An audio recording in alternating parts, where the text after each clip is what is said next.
Hi, I'm downtown Josh Brown. We are live from the compound. I'm here with Michael Batnick and Patrick Keane. Patrick Keane is the CEO of the Action Network, building what I consider to be the next generation in sports betting content. We're going to talk about the overlap between trading and gambling. We're going to talk about prop bets. We're going to talk about the emergence of what I think could be America's new favorite pastime. Stick around. We'll see what's happening.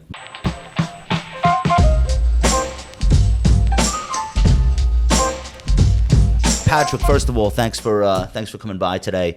I find what you guys are doing at the Action Network to be fascinating on a lot of levels, but why don't you just quickly explain what the site and the app are all about and what you guys are building?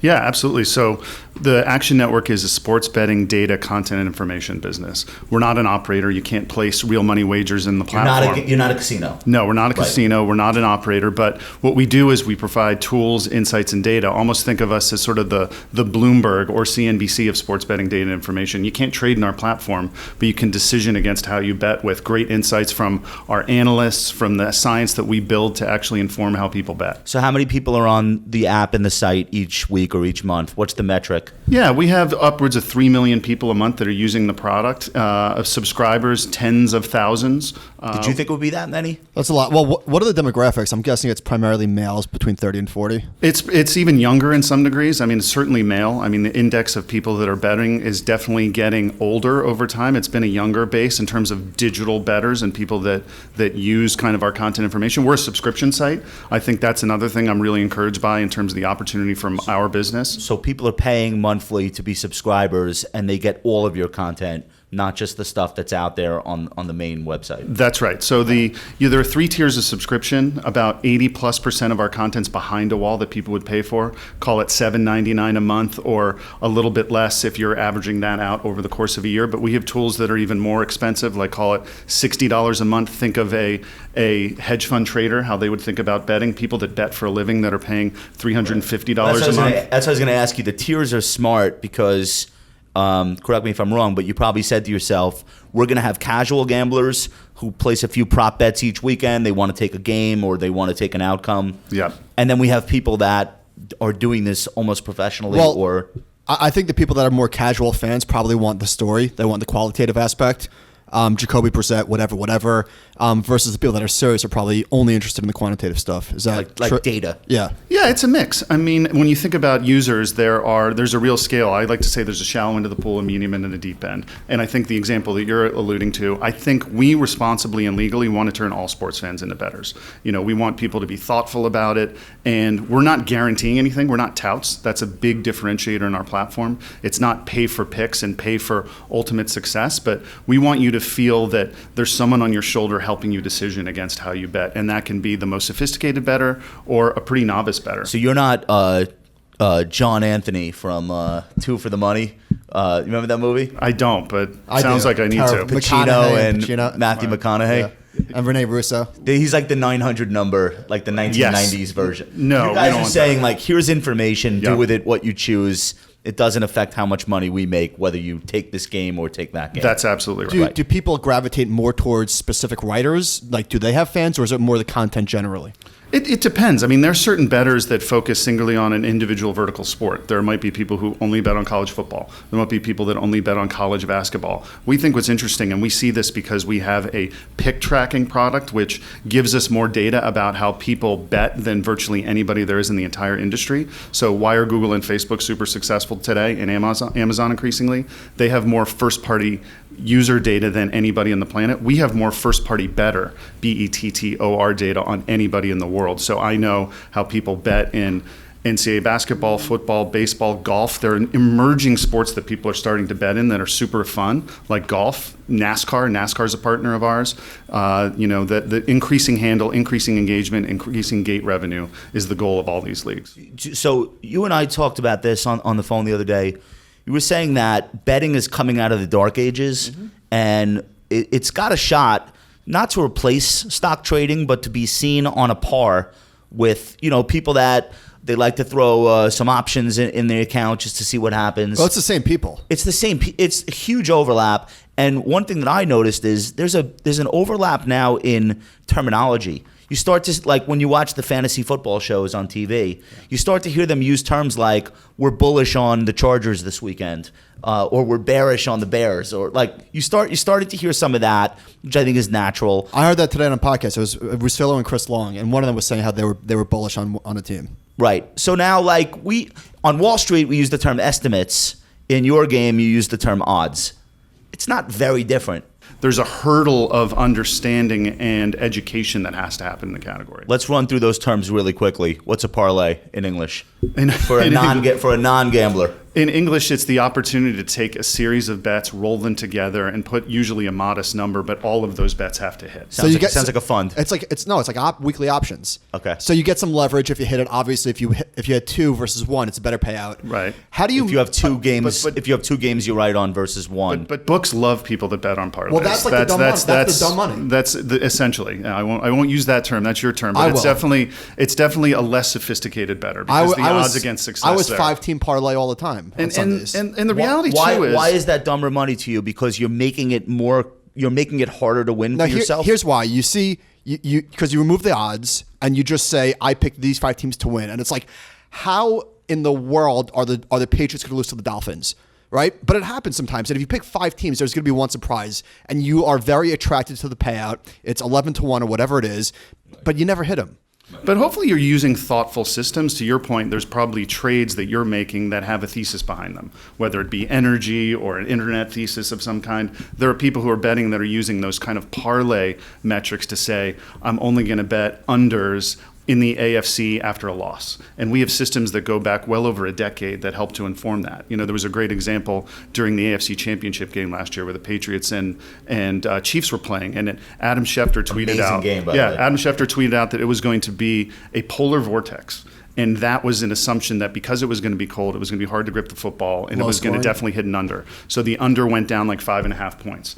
Our system saw absolutely not. That's not the case. Cold games don't influence the score in that way. Oftentimes they're actually over. So Bill Simmons goes on his podcast, discusses our systems, discusses the Action Network. The odds actually go up, and what happens? It's Patriots win, and the over is covered. So your content moved the line.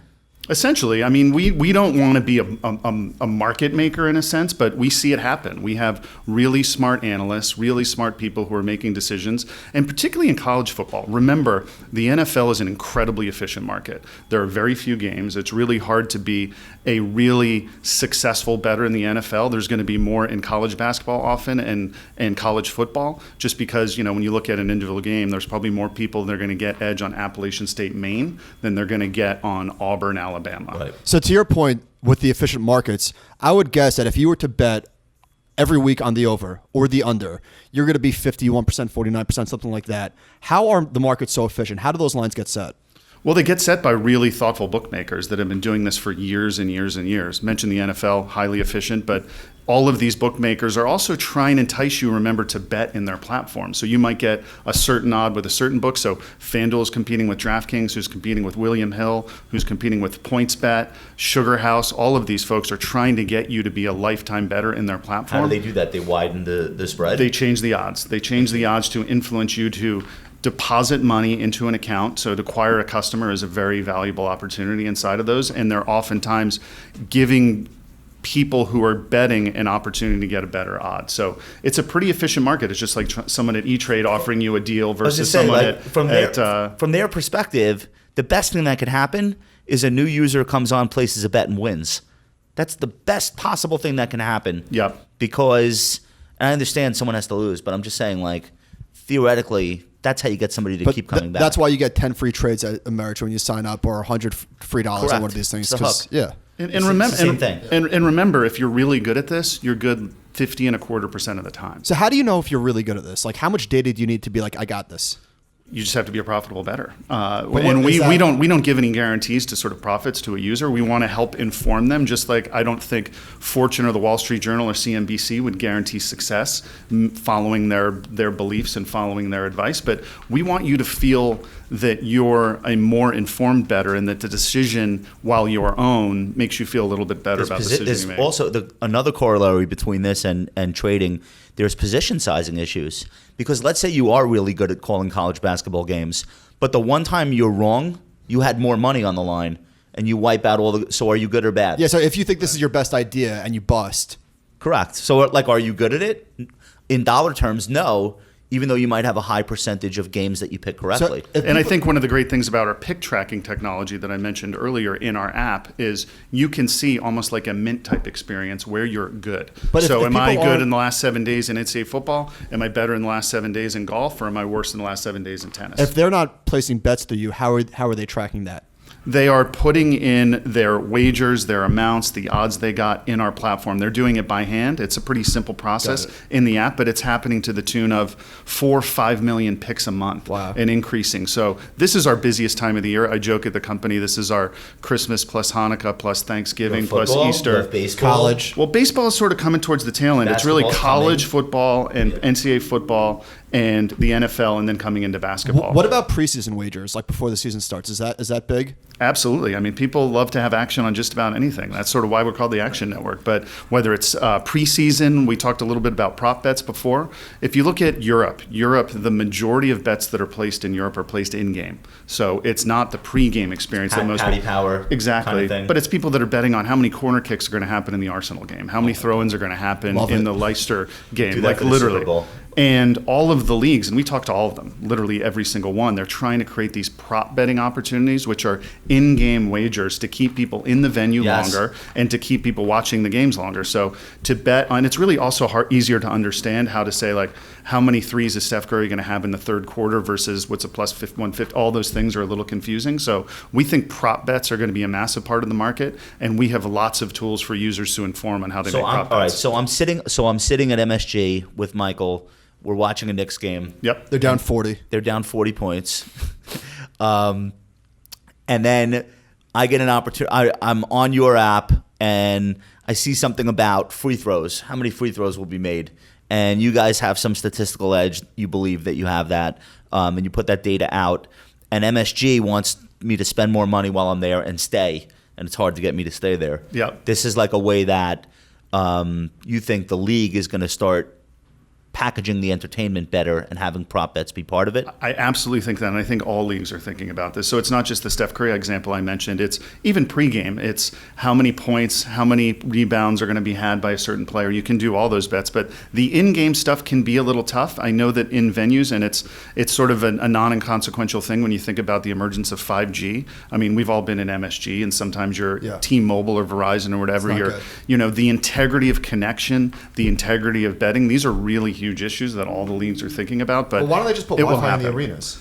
A lot of arenas are doing that, absolutely. And I think in some ways they're probably fearful about liability around some of these things because integrity is a real concern.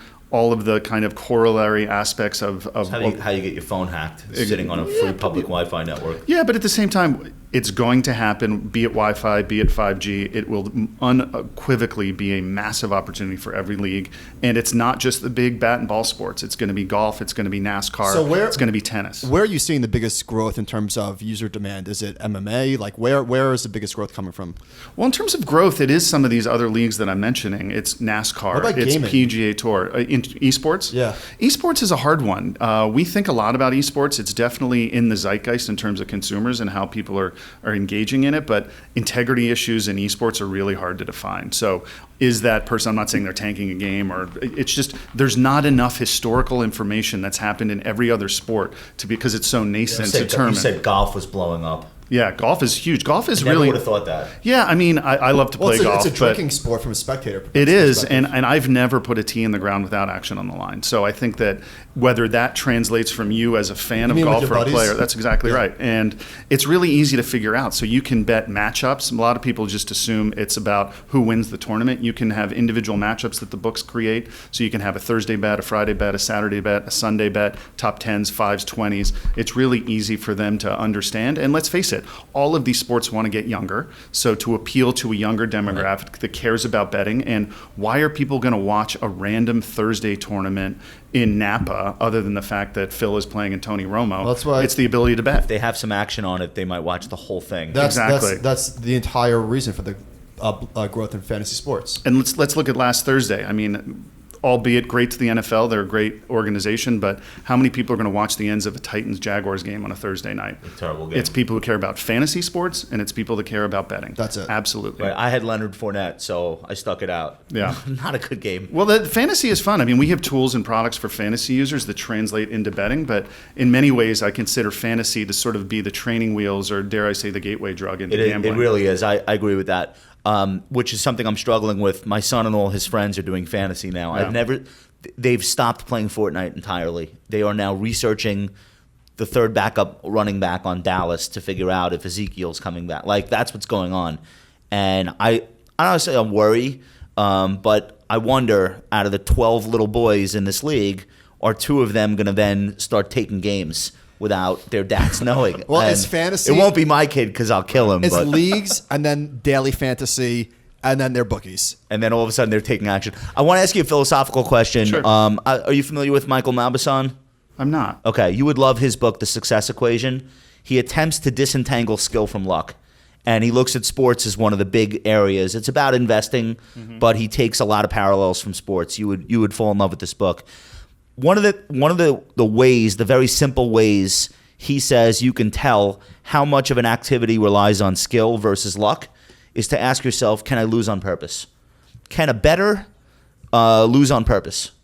It's an excellent question that's hard to define. So the great example of that has been the Patriots the first 3 weeks of the season, which has had some of the most outsized spreads we've ever seen in football in the early part of the season. Meaning what? That you've seen spreads 22 points, 23 points, 24 points. So smart bettors would say even as good as the Patriots are, and as good as they're covering, though. They're going to bet the Dolphins, they're going to bet the Jets, and they're going to lose it. So I think if someone was to blindly bet the other side and try and lose, it's going to be hard. So if someone says, I'm just going to take dogs. The handicappers are so good. No, The not handicap- dogs. If you bet on the opposite of what you think is going to happen, you're probably better off. Not always. I mean, there's the notion of I was. There's the notion of squares, and there's the notion of fading experts and getting hot and all these things, and people bet on momentum. You guys bet more about trading than anybody. When I look at people that are sort of the statistical analysis that look at charts, and chart analysis to me almost seems crazy, but maybe over time people have proved that chart analytics works. Is there technical analysis on sports? Yeah, I when people, I think it's going to professionalize. I really think No, there it's will be. quantitative. It's not. But there will be people that, I mean, there's the hot hand fallacy in the stock market. It's no different than betting. This guy's hot. I was at Belmont. I met the old guys in the members-only jackets. Yeah. They fucking believe in all of that shit. Right. Like, It's they're true. putting money on the line It's based true. on that. People have their rabbit's foot, and people But are what doing about- all kinds of funny things when they're betting. If an NBA team wins 5 games in a row, how likely are they to win the 6th? I bet it's higher than average. And we're going to give you that's the great part about our platform. We have decades of data that will tell you those things I mentioned in terms of if a road dog in the AFC is coming off of an over cover, how they perform historically. And we'll provide data if they cover 62.25% of the time. But that's no guarantee. To your point, if you're trying to lose the other side of that, there's just no guarantees in betting. So it's sort of an illusion because you have that great data, but doesn't it have to make the market more efficient? If you know that? Absolutely. A bookmaker, obviously, their economics are they want to have equal bets on either side. And to try and create systems, there's no guarantee here. I think if we looked over time, they're going to be smart bettors. They're going to be up year on year over a 10-year period, just like they are in the market. It's like any other market. Absolutely. Do you think so? Do you think that we will see at some point, as the stuff that you're doing becomes more and more widespread and well known, which I believe it will, and sports betting in general takes off, which I also think is going to happen? Do you think we'll see hedge funds where 10% of their portfolio are prop bets and they've got systems based on data like what you're providing? Or would that maybe be a step too far? What do you think will happen? Perhaps, but I think it's interesting when you see the smart algorithms on how people are investing in the stock market. I could see algorithmic trading in betting. For sure. And you look at the smarts that are, Cantor Fitzgerald got into the sports betting business, right. Creating sort of the science around how to manage a book. I think it's possible. I don't necessarily see that your individual sports bettor is going to blindly open their betting algorithm to be sort of generated automatically, but it's obviously happening in trading. And then the edges will go away because if one guy's system works, somebody that works there will leave and do the same thing. And, Potentially, but know. and I think there's just a massive opportunity. You look at New Jersey, you look at what's happening in the U.S., $10 billion in betting between June and July from the American Gaming Association. New Jersey is now very close to Nevada, where gambling is legal in 18 states. It's legal mobily in 7. That's the key. When mobile gambling is legal in states, that's when this becomes massive. So New Jersey, every freaking Meaning weekend. when you can have on your Absolutely. app and just place bets at the best available place. How far away is that? I mean, it is in New Jersey. It is in Pennsylvania. Soon enough, Indiana. Soon enough, Illinois. So as more and more states, I mean, let's face it, every weekend, Hoboken and Jersey City, these bars turn into de facto sports books. People are coming across the river and they're betting. And I've seen figures that the illegal market is 10 times the handle of the legal market. So I think we want it to be legal. We want it to be responsible. But these are unequivocally just massive opportunities. In dollar terms, how big is the sports betting opportunity today? Legal and illegal combined. Like I think you're looking at $150 billion opportunity. It's like an insane number. What does that compare to, let's say, video games? Gosh, your guess would be better than mine, but it's definitely a massive number. It's a massive number. I mean, it's bigger than the motion picture business. It's bigger than a lot of categories. And again, we want it to be legal. We want it to be responsible, but I think it's about turning all sports into bettors. I think that's a possibility, and I think that it makes every game more fun. It makes every league more valuable. I mean, let's realize the reality of this. I mean, there has not been a multi-billion-dollar unequivocal opportunity in sports media since the internet. Full stop. We just know it's here. It's going to happen. Coming out of nowhere. It's a matter of when. We've talked to every media company, every league. They all have a strategy here, and they're all realizing it's a big opportunity. So it's going to come out of the shadows into the light more and more. Where's the opportunity for investors? Hopefully the opportunities in companies like ours. We have great investors like the Chernin Group and Fertitta Capital, the Cubs, Harris Blitzer Sports Entertainment. We're really excited about the investors we have. They know the opportunity, whether they're individuals that own teams or they're casino operators or they're just media investors. This is, a business that is highly vertical with passionate audiences and multiple revenue streams, not to use too much jargon, is kind of the world I want to be in this world, and that's what sports betting is. All right, so to wrap things up, how do people find the app? How do they find the website? Where do you want people to go? People can go to actionnetwork.com. That's our web presence. Go to the App Store, download the Action Network app. Go to Google Play, download the Action Network app. We have lots of free tools. We have paid tools. But if you're a burgeoning sports bettor, an experienced sports bettor, or one who just wants to understand the games and the lines, come to our products. We have excellent products. Very good. And when will you start doing pizza reviews? Is that soon? We leave it to the other guys to do that. Right. We're focused on analytics, tools, and smart insights. Fair enough. Thank you so much for coming by.